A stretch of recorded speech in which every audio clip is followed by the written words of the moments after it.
Hello, my dear students. Key to success is knowing what to do and how to do. So, these questions I'm going to answer today that how have been the questions asked on various units in the world history, which is a part of BA Semester 5 Guru Nanak Dev University, and what all questions have been asked on these units, on these topics, so that you can plan how you have to prepare for the upcoming university examinations. So let's start. Now, before we start on to discuss the questions, I will be discussing the syllabi unit wise. Now, in unit 1, you have two important topics. You have first as the emergence of the modern world, and second is the French Revolution.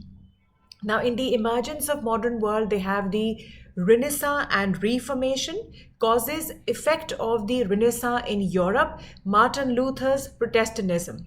Then is in the French Revolution, we have causes, National Assembly, National Convention, Napoleon's rise to power, continental system, downfall of Napoleon, and Vienna settlement. So this comprises your unit 1, where you have the Renaissance, Reformation, the French Revolution, which has the causes, spread, impact, and then Napoleon, his continental system, his downfall, and the Vienna settlement. Now, I have divided the questions in two broad categories. One are the questions from 2013 to 15, other are from the 2016 to 19. Now, questions which were asked before 2015, the pattern was slightly different. So these long questions, they were from marks ranging from 14 to 16, but since now you have 20 mark questions, so just kind of telling you about these because they can also be a part of your 20 markers with little more things added in this. Now, first question is on the Renaissance. Now, that is really important. Now, 2013, it was asked, what do you understand by Renaissance and how did it influence the development of art and science in Europe? That means they've asked that what do you mean by Renaissance. They've asked the impact, and they haven't asked the entire impact. They have only asked the impact in art, which will include music, painting, sculpture, architecture, and the science in Europe. Number 2, they have asked the critically examine the role of the French philosophers and writers in bringing about the revolution of 1789. Now, in 2014, again, the question has been asked, how did Renaissance influence the social and cultural life of the people of Europe? So that means they've asked about the impact, and they've asked about the social and the cultural. Cultural will include a sum total of all, like the painting, the art, architecture, the sculpture, music, right? Sum total of all that you have that has been put under this topic. Then in 2014, they also had the question, main causes for the ultimate downfall of Napoleon. In 2015, again, there was a question on Reformation in Germany, and they have specifically talked about the role of Martin Luther in the rise and progress of Reformation in Germany. Now, while writing such questions, when they are focused on one particular person, you can always start by writing what Reformation was and what led to the Reformation, what were the causes, and then you can start with what role was played by Martin Luther, his sale of indulgences. All that details can be written in this. Then is discuss the reforms introduced by Napoleon with special reference to his codes. This was given in 2015. So mainly till 2015, the questions were more on Renaissance and its impact, or on the causes of the French Revolution with special reference to the French philosophers. Then they've also talked about the fall of the Napoleon power. They've talked about the role of Martin Luther, and they've also talked about the reforms introduced by Napoleon. Now, from 2016 to 2019, let's see what kind of questions have been coming. Now, what do you understand by Renaissance? How did it influence the social, cultural life? I think this seems to be the hot favorite among the examiners, which has been repeated number of times. Now, this is a very unique question. They've asked about the work and achievements of the National Constituent Assembly of France. Normally, this is a question which is asked in the history honors course, but they have also asked in the undergraduate course. In 2017, it is a very easy question, cause and effect. It's easy to look at, but you have to write a lot of it. That means you should be preparing Renaissance in two ways. पहला बचे कि चाहे वो इकट्ठा आ जाए causes and effect तो भी आप लिख सको, अगर अलग अलग कॉजेज जो है सिर्फ कॉजेज पे आ जाए या इफेक्ट पर जो है अलग अलग आ जाए तो वैसे भी आपको डिटेल भी आनी चाहिए, इकट्ठा भी आप उसको लिख सको. Now, reforms of Napoleon have also been asked, and this question also seems to be quite favorite among the examiners. Now, by 2018, there was a little different trend. Now, rather than asking the role of Martin Luther, they have asked you to write about the political, social, economic, and cultural impact of the Reformation. Then they have again this question: the work and achievements of the National Constituent Assembly of France has again been asked in 2018.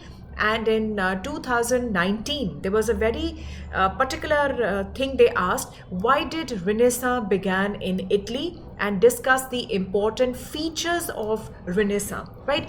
Another question was, which were the factors? Critically evaluate the factors which led to the outbreak of French Revolution. That means if you are preparing Unit 1, Renaissance and Reformation should be done very nicely. Their causes, their impact must be done in detail. When it comes to the French Revolution, they've asked about the causes. They haven't asked as such about the impact of the Revolution of France. This can also be asked. And they have specifically asked questions on the reforms of the Napoleon. They have asked questions on his downfall. And the questions which have not been asked is the Vienna settlement. So I think that can be the question this time. There could be a question on discuss in detail the Vienna settlement, right? They could say with special reference to certain countries. So the whole idea is, while you're doing world history, understand ताकि जैसा भी question आए, you are in a position to kind of write it down like that. Now, why is this happening? All right. Now, in Unit 3, if you can just see, I'm sorry, these lines are there. Now, in Unit 3, if you could just see, you have nationalism in Europe and rise of imperialism. Sorry, Unit 2. And you have World War I. That means in Unit 2, again, you have to जो है proper आपकी headings and उसके under जो है आपके कुछ सब headings है, जैसे industrial revolution, unification of Italy and Germany, and in the world war you have the causes and the impact, treaty of Versailles and the league of Nations, right? So what have been the questions from 2013 to 15 and from 2016 to 19? Right. Now, 2013, the question has been asked that how did Bismarck accomplish the German unification? In 2013, they have also asked critically analyze the Treaty of Versailles. In 2014, they have asked you give a brief account of the history of the German unification. And in 2014, they've also asked about the activities and achievements of the League of Nations, right? In 2015, they've talked about the role of Bismarck in the unification of Germany. Again, in 2015, they've asked about the aims of the League of Nations and how far was it successful in achieving these aims. So that means till 2015, the trend was they have asked about the German unification. They have not asked about the Italian unification. Then they've also asked about the Treaty of Versailles, and German unification has been repeated in 2013 and 14. And Again, the German unification has been repeated in 2013 and 15. They've also asked about the League of Nations. So now what has been the trend after 2016? Now in 2016, for the first time, Italian unification or the unification of Italy was asked. Contribution of Cavour, Mazzanini and Garibaldi in this. Then they have talked about critically examine the Treaty of Versailles. Now, Industrial Revolution, which was never heretofore asked, has been asked in the year 2017. They've talked about why and how did Industrial Revolution take place in England. Again, in 2017, they've talked about the work of the League of Nations and its failure to avoid the Second World War. 2018, again, they've talked about the unification of Italy, right? 2018, the next question they have asked about the causes of the World War One. In 2019, they've again talked about the role played by Garibaldi and Cavour in the unification of Italy, and they've also talked about the factors that led to the establishment of League of Nations and why did it fail. That means in the first part, where you have in Unit 3, you have Industrial Revolution, you have the unification of Italy and Germany. Yes, the questions have been asked on the Industrial Revolution. Why and how did Industrial Revolution take place in England, right? Then they have also now in this whole scenario till 2019, from 16, the questions have been specifically on the unification of Italy. Now they've asked about the contribution of Cavour, Mazzanini and Garibaldi. They haven't asked on the stages of the unification of Italy, but they've asked the contribution of them. Right, and in the World War One, they've asked about the international causes of the World War One. They have also asked you the Treaty of Versailles. They have also asked in 2019 on the establishment of League. So which means that this has been the trend which has been followed from 2016 to 19. I feel that because they have not asked the unification of Germany, that could be an important question in 2020. Right? Okay, now let's just move to the other one.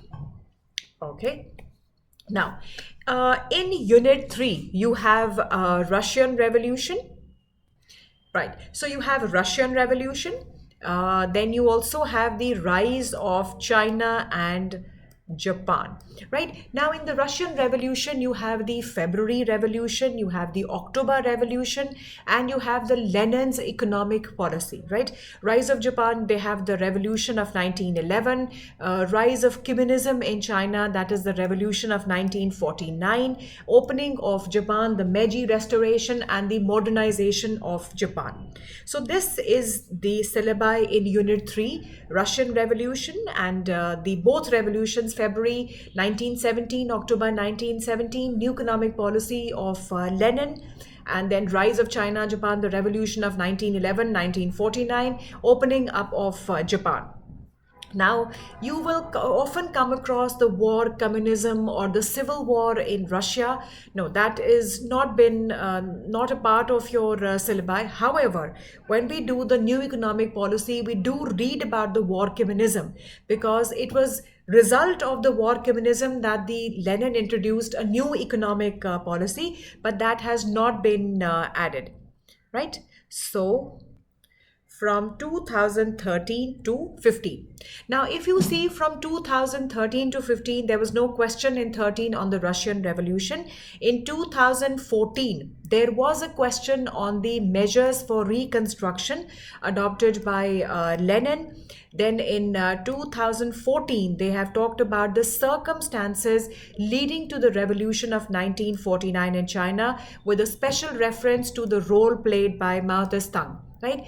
Then in 2015, they've also talked about the significance of the October Revolution in the history of the world. Then in 2015, they've talked about the main results of the Chinese Revolution of 1949, which means from 2013 to 15, they've asked about the October Revolution. they've asked about the Chinese Revolution of 1949, and they've asked about the reconstruction measures adopted by Lenin after the October Revolution in Russia. Now, what were the trends from 2016 to 19? What were the trends then? See, again, this question seems to be quite popular. Discuss the measures for the reconstruction adopted by Lenin after Russian Revolution. What do you mean by Meiji Restoration, and how was Japan modernized? That was asked in 2016. In 2017, they have asked about the characteristic features and effect of the new economic policy of Lenin, right? And then in 2017, with that, they've asked the revolution of 1949. So that means a commonly asked question has been on the revolution of 1949.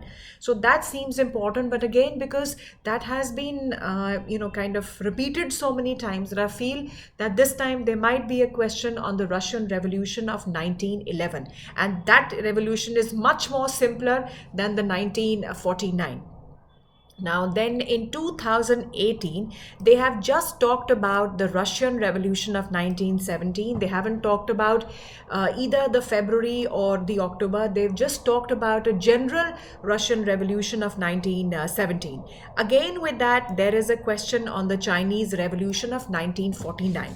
So another trend which has come up is that in two questions from Unit 3, there is one question on the Russian Revolution, could be the causes of the revolution, could be the Lenin's, economic policy, and the other question is on the Chinese Revolution of 1949 or on Japan. That means one question is from China or Japan, and the other question is from the revolution or the new economic policy. So this is also a trend which you can see. Right now, again in 2019, if you can see significant features and the outcome of the new economic policy and causes and results of the Chinese Revolution of 1949. So moving on to the last part, which is rise of USA as the world power towards the World War II and its aftermath. So here they've talked about the USA entry in the First World War, Great Economic Depression of 1929 and the New Deal of Roosevelt.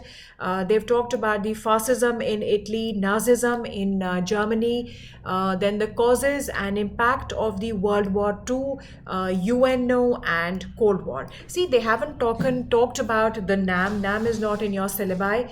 Any kind of questions in the Asia or Africa, that is not a part of your syllabus.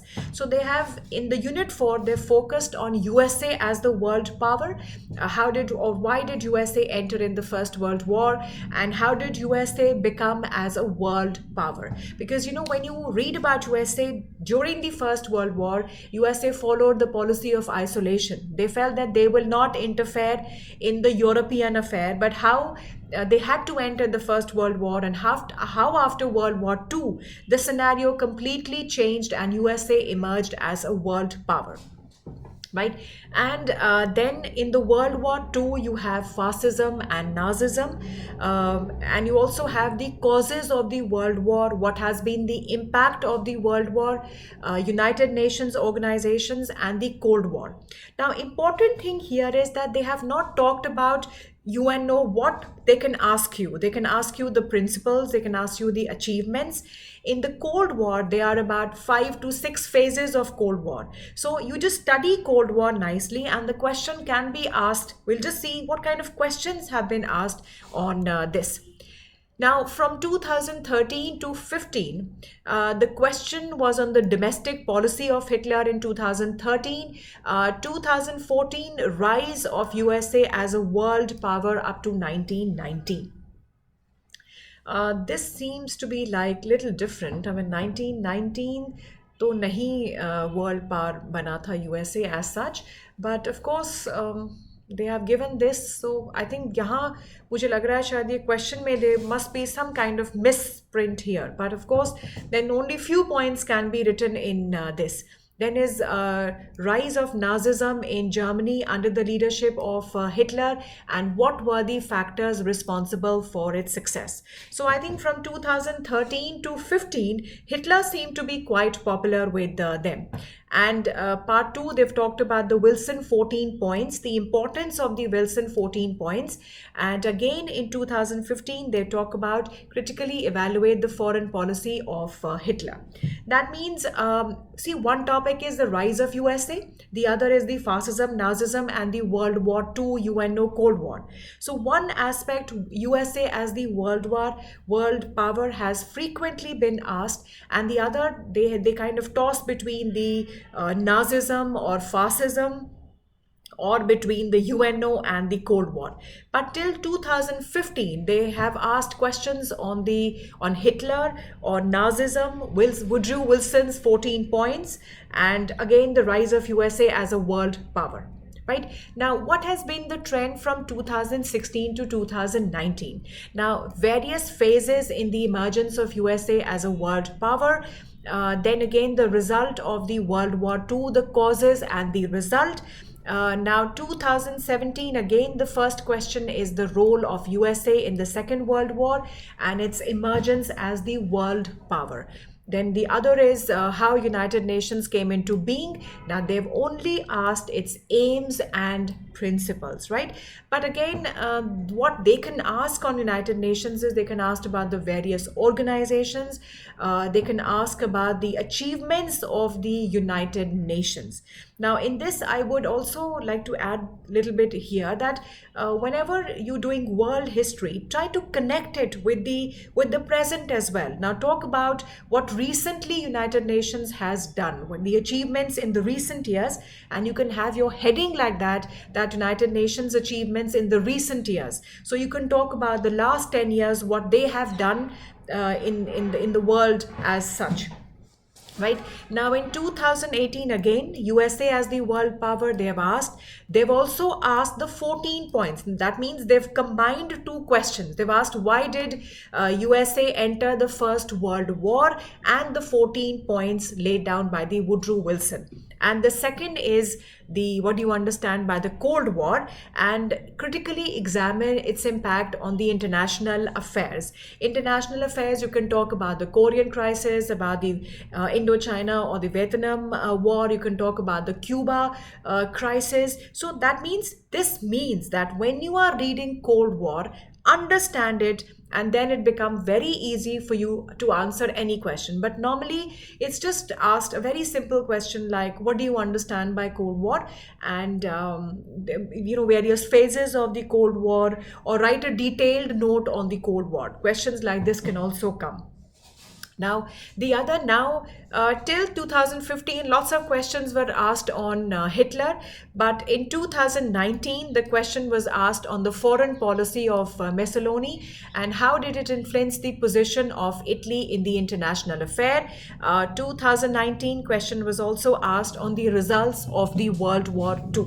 Right. So this is the analysis of the syllabi which has been given by Guru Nanak Dev University, and the kind of questions that have been asked.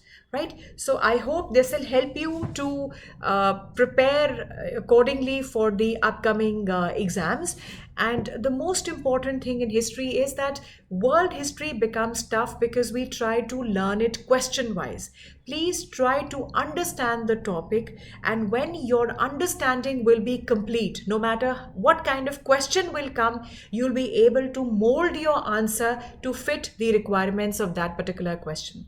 So with that, wishing you all the best for your upcoming exams, and thank you so much for watching this video. In case you have any queries, or you want to have any kind of suggestions for anything that you want on this channel, you can always put it in the comment box. See you again with a new video, and all the best for your upcoming exams.